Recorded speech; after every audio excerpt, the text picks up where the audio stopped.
आपल्या शाळेची माझी विद्यार्थिनीच आहे.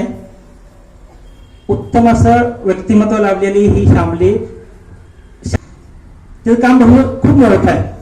म्हणजे ती इंटरनॅशनल कोचिंग फेडरेशन प्रमाणे ट्रान्सफॉर्मेशन कोच म्हणून कार्यरत आहे. तसेच SP कोचिंग अँड रिसर्च सेंटरचे संस्थापक आहे. विद्यार्थ्यांमध्ये अभ्यासाची आवड निर्माण व्हावी आणि सकारात्मक मानसिकता निर्माण व्हावी यासाठी तिनं अभ्यास आणि मी हे पुस्तक लिहिलंय. म्हणजे पुस्तक ते प्रकाशित आहे. त्याचबरोबर छत्रपती शिवाजी महाराजांच्या जीवनावर आधारित कहाणी स्वराज्याचे हे चरित्रात्मक लेखन खूप कमी वयामध्ये तिने लिहिलंय. मला वाटतं ती सर्वात कमी वयाची युवा शिवचरित्रकार असेल. देशभरामध्ये अनेक महाविद्यालय, शैक्षणिक संस्था, सामाजिक कार्यक्रमात त्या प्रेरणादायी व्याख्याने देत असते. आतापर्यंत तिने जवळजवळ 8,000 पेक्षा अनेक विद्यार्थ्यांना प्रशिक्षण दिलं.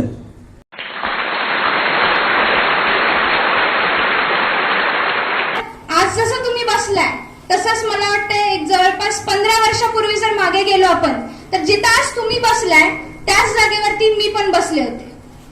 आणि आज तिथं बसलेला प्रवास, त्या ग्राउंड वरून स्टेज पर्यंतचा हा प्रवास जेव्हा मी आता आज इथं बसल्यानंतर खुर्चीवरती मला आठवला तर थोडासा इमोशनल पण आहे आणि स्वतःबद्दल थोडा अभिमान आणि बऱ्याचशा आठवणी या माझ्या डोळ्यासमोरून जातात. माझ्या आयुष्यामध्ये सुद्धा लक्ष्मीनारायण मालू हायस्कूल या शाळेचा खूप मोठा वाटा आहे. माझे पालक सुद्धा त्यांनी मला खूप चांगल्या प्रकारे पाठबळ दिलं.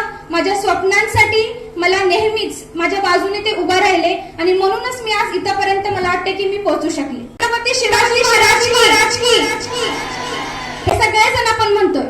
आज आपण महिला दिनाचा कार्यक्रम सुरुवात करताना सावित्रीबाई फुले आणि जिजाऊ माँसाहेब यांच्या प्रतिमेचं पूजन केलं. तर जिजाऊ माँसाहेब या आदर्श माता होत्या. त्यांच्या संस्कारामुळेच छत्रपती शिवाजी महाराज घडले.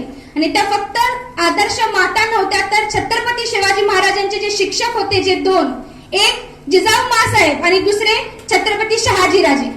तर या दोघा आई वडिलांच्या मुळे छत्रपती शिवाजी महाराज हे छत्रपती शिवाजी महाराज म्हणून घडले आणि त्यांनी आपल्या सर्वांचं लोकांसाठी असणारं रयतेचं स्वराज्य उभं केलं.